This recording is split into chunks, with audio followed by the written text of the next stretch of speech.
কেমন লাগছে চারিদিকটা বলো বন্ধুরা। আজকে আমি কোথায় এসেছি তাই তো? আমি কিন্তু শাড়ি ঠাড়ি পরে চলে এসেছি দত্তপুকুরে। আজ কিন্তু আমি বাপের বাড়িতে যাচ্ছি না, আমি যাচ্ছি গুরু পুজোতে। আমাদের রিলেটিভের বাড়িতে গুরু পুজো আছে আজকে দত্তপুকুরে, আর সেখানেই আমি এসছি। জায়গাটা খুব সুন্দর লাগছে, তাই না বলো? হ্যাঁ, সবটুকুই তোমাদের সাথে শেয়ার করব। আমি কিন্তু সকাল সকাল রেডি হয়ে গেছি, স্নান করে। এই দেখতেই পাচ্ছ আজকে আমি কাপড় পরেছি, আর মেয়ে এখানে রেডি হচ্ছে। আর তারপর আমি কিন্তু স্নান করে পুজোটাও দেয়া হয়ে গেছে। এই যে দেখতেই পাচ্ছ, পুজো দিয়ে নিয়েছি। আর ওখানে মেয়ে রেডি হচ্ছে বলেই আমি একটু দাঁড়িয়ে আছি। আমার তো হয়েই গেছে, কারণ ওখানে দত্তপুকুর যাব আমি, তো সেই জন্যই রেডি হয়ে নিচ্ছি। আর বাইরেটা একটু দেখছি খুলে, যে রোদটা আছে কি না, ছাতা নিতে হবে কি না, কারণ একটু একটু ঠান্ডা পড়েছে তো ছাতা না নিলেও চলে। এই যে দেখতে পাচ্ছ, এই যে পুকুরটা দেখাচ্ছিলাম না, এই যে কিছুটা কিছুটা ওই যে বসার জায়গাগুলোও রয়েছে, এখানে না সবাই বসে না মাছ ধরে। আর এই যে দেখো বকগুলো বসে আছে, মেয়ে বলছে মা দেখো বকগুলো কী সুন্দর বসে আছে। তো যাই হোক, আমরা হেঁটে হেঁটেই যাচ্ছি, কারণ স্টেশন থেকে কিন্তু খুব বেশি দূরে না। তো ওকে সেখানেই আমি যাচ্ছি গুরু পুজোতে আজকের। দেখো রাস্তাটা কি সুন্দর। তো মেয়ে ছাতা নিয়ে হাঁটছে, আর আমি তো এমনি ফোনটা ধরে নিয়েছি, দিয়ে হাঁটছি, ভিডিও বানাচ্ছি, আর তোমাদের সাথেও সব কিছু শেয়ার করছি। তো চলো তোমাদের সাথে দেখাবো, আজকে সব কিছু শেয়ার করব তোমাদের সাথে, যে আজকে গুরু পুজোতে যাচ্ছি, ঠাকুরের পুজো আছে। তো এখন চলো, বেশ বেলাও হয়নি, আবার মোটামুটি হয়ে গেছে, তখন 1:45 বাজতে যায়। আর এই যে দেখতে পাচ্ছি একটা মন্দির, এটা কিন্তু শীতলা ঠাকুরের মন্দির, আর এখানটায় না রথের মেলাও হয়। তো আমি কিন্তু চলে এসেছি সেই ঠাকুমার বাড়িতে। আর এই যে দেখতেই পাচ্ছ যে পুজো হচ্ছে গুরুদেবের, আজকের গুরু পূজা। তো সেই জন্যই আমি এসেছি এখানে। আর এসে দেখলাম তখন আরতি হচ্ছে, তো আমিও সেখানে জয়েন করলাম। এই যে দেখতেই পাচ্ছ, আর বৌদি এখানে বসে ফটোগুলো তুলছে, বাবা মেয়ে দাঁড়িয়ে আছে। আর এই যে ভেতরের ঘরে না সব নাম কীর্তন হচ্ছে, আমার মাও আছে, অনেক গুরু বোনেরা রয়েছে, তারা নাম কীর্তন করছে। আর এটা হচ্ছে কিন্তু শম্পা বৌদি, যাদের বাড়িতে আমি এসেছি গুরু পুজো। আর এই যে আরতি হচ্ছে, তো ঠিক সময় এসেছি, আমার যে খুব একটা দেরি হয়েছে তা কিন্তু না। দেখতে পাচ্ছ গুরুদেবকে কি সুন্দর করে সাজানো হয়েছে। আর সবাই এক এক করে আরতি হয়ে যাওয়ার পরে আমরা সবাই এই প্রদীপটার আলো নিচ্ছি। তো তাপটা নেওয়া হয়ে যাচ্ছে সবার পরে। এবারে দেখা যাচ্ছে যে আমরা যেই আলোর তাপটা নিয়েছি, তারপরেও কিন্তু অনেক আরতি বাকি আছে, এখনও কর্পূর দিয়ে আরতি করবে। এই যে দেখতেই পাচ্ছ কর্পূর দিয়ে আরতি করছে, কি সুন্দর যে লাগছে না। তো আমার তো খুবই পছন্দের, যে এই বাড়িতে আমি প্রতিবার এই গুরু পুজোতে আসি, জানো তো, প্রতিবারই হয়। আর ঠিক 8 তারিখে হয়, 8 তারিখে এই গুরু পুজোটা হয়। আমার খুব ভালো লাগে। আর এই যে যারা নাম কীর্তন করছে, আমার মা এই যে ঢোল বাজাচ্ছে, দেখতেই পাচ্ছ, নাম কীর্তন করছে। আর এখানে সবাইকে এই আলোর তাপটা দেয়া হচ্ছে, যে যে আরতি করেছে যে সেটা। আর এই যে মেয়ে দেখো, এই যে ঠাকুরের পুজো হচ্ছে, এখন সব কিছু দিয়ে আরতি করা হচ্ছে। তো খুব ভালো লাগছে, জানো তো।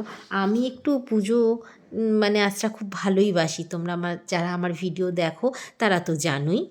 তো আমি এসেছি এ করেন, আর যেহেতু মাথায় এখন আর কোনো চিন্তাই নেই, কারণ পরীক্ষা মেয়ের শেষ হয়ে গেছে।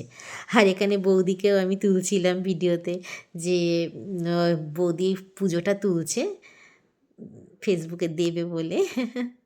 দেখতে পাচ্ছ, এই যে কি সুন্দর করে সাজানো হয়েছে বলো। তাই তোমাদের সাথে একটু শেয়ার করলাম আমি, যে আমি যে পুজোতে এসেছি গুরু পুজোতে, তোমরাও দেখো।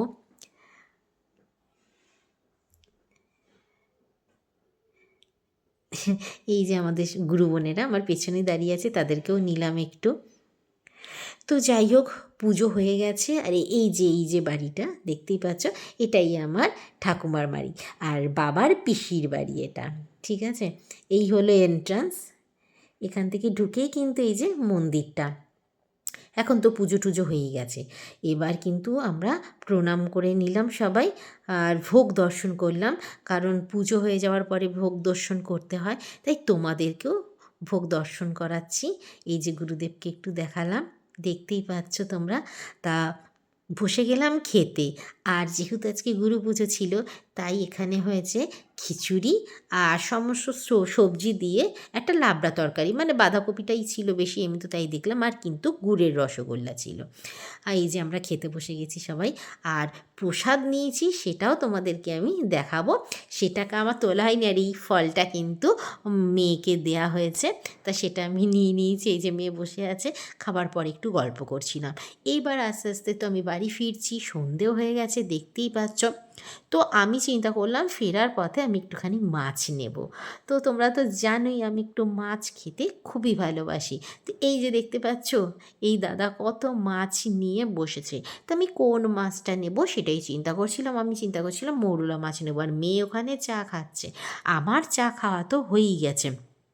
তা মেয়ে বলল, না মা পার্শে মাছ নাও। তো চলো কী করা যাবে, মেয়ে বলেছে যখন তখন পার্শে মাছই নিই। তো অনেক দিন পার্শে মাছটা আমার যদিও খাওয়া হয়নি, রুই কাতলা ওগুলো তো খাই। তো চলো পার্শে মাছই নিয়ে নিলাম, ওই দাদা কাটছে। তো বাড়িও চলে এলাম, মাছটা কিন্তু রান্না করব। এই যে দেখতেই পাচ্ছ, এই যে পার্শে মাছ নিয়েছি। তো তোমরা ভাবছো রাত্রে, হ্যাঁ রাত্রে তো করতেই হবে, কারণ আমি তো গুরু পুজোয় গেছিলাম, আর আমি ধনে পাতা আর টমেটো দিয়ে আজকের মাছের ঝোল আর ভাত করবো রাত্রে, আর কিছু না। কারণ তোমাদের তো শেয়ার করলে আমি পুজোতে গিয়েছিলাম, তো দিনের বেলা রান্না করা হয়নি, এখন আমি করব। আর তার সাথে সাথে আমি তোমাদেরকে বলেছিলাম যে দেখো, আমি যে প্রসাদটা পেয়েছিলাম ওখানে কিছুটা খেয়েছি, আর বাড়িতে এসেও খাবো কিছুটা। আর এই যে দেখো, আমি কিন্তু এসেই ছটপট করে সন্ধেও দিয়ে দিয়েছি, এই যে দেখতেই পাচ্ছ সন্ধে দেওয়া হয়ে গেছে। তো এবার তোমাদের সাথে আমি শেয়ারও করব। এই যে দেখতেই পাচ্ছ সন্ধে দিয়ে, আর ঠাকুরের গায়ে না আমি একটু কাপড়ও দিয়ে দিয়েছি। দেখো ঠান্ডাও তো পড়েই গেছে বলো, সেই জন্য ঠাকুরের গায়ে, আমি কেন অনেকেই দিচ্ছ বলো ঠাকুরের গায়ে কাপড়, কারণ আমরা রাত্রে যখন ঘুমোতে যাই তখনও দিই গায়ে কাপড়। তো সেই জন্য ঠাকুরকে একটু দিয়ে দিলাম, চলে এলাম কিন্তু এবার রান্নাঘরে।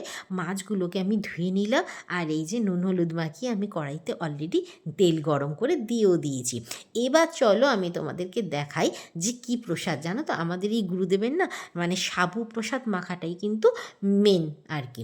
তো তার সাথে তো ফল টল রয়েছে, ওখানেও একটু মুখে দিয়েছিলাম আমি, আর বাকিটা আমি বাড়িতে নিয়ে এসেছি। এই যে দেখতে পাচ্ছে আঙুর ফল। তো যাই হোক, আমি একটুখানি প্রসাদ মুখে দিয়ে দিলাম, মেয়ে আবার একটু বললো পরে খাবে, তো আমি খেয়ে নিলাম আগে, যে ঠিক আছে ও খেতে লাগুক, আমি রান্না করতে করতে একটু প্রসাদও খেলাম। আর প্রসাদটা না অমৃত, জানো তো আমি এমনি প্রসাদ খেতে খুব ভালোবাসি। তো একটু জল তেষ্টাও পেয়ে গেছে, একটু জলটাও খেয়ে নিলাম তার সাথে সাথে। আর ভিডিও তো দেখাচ্ছি তোমাদেরকে। এই যে দেখো আমার ঝোলটা না পুরো কিন্তু প্রায় হয়েই এসছে, আর চালটা ধুয়ে আমি হাঁড়িতে দিয়ে দিয়েছি, কারণ তোমাদেরকে তো বললামই যে আমি মাছের ঝোল আর ভাত করব। তো সেই জন্য আমি কিন্তু জানো তো এটা বড়ি দিয়ে করেছি আজকে। এই যে দেখো, আর সর্ষে বাটা দিয়ে করিনি, জিরে ধনে গুঁড়ো দিয়ে, এই যে ধনে পাতা দিয়ে আলু দিয়ে বড়ি দিয়ে ঝোলটা করেছি। তো মাছের ঝোল ভাত আর কিছু না, এই জন্যই তাড়াহুড়ো করে করে নিয়েছি। তো চলো তোমাদেরকে এবার দেখাই যে রাত্রে আমি যখন ভাত খাবো তোমাদের সাথে শেয়ার করব। এই যে বসেও গেছি আমি খেতে, ঠান্ডা লাগছে তাই গায়ে একটু চাদরে দিয়ে নিয়েছি। এই যে দেখতে পাচ্ছ মাছগুলো, আর তার সাথে কিন্তু রয়েছে বড়িও, এই যে বড়ি দিয়ে করেছি। বড়ি খেতে কে কে ভালোবাসো বলো। আমি কিন্তু লাউয়ে, তারপরে একটু কিছু কিছু মাছ আছে যার মধ্যে আমি বড়ি দিয়ে করি। আর মাছটা কিন্তু সত্যি খুব ভালো ছিল, জানো তো যখন রান্না করছিলাম তখনই দেখেছি। আজকের ওই জন্য একটু পাতলা করে ঝোল করে নিলাম জিরে গুঁড়ো দিয়ে, মাছটা কিন্তু বেশ ফ্রেশ ছিল।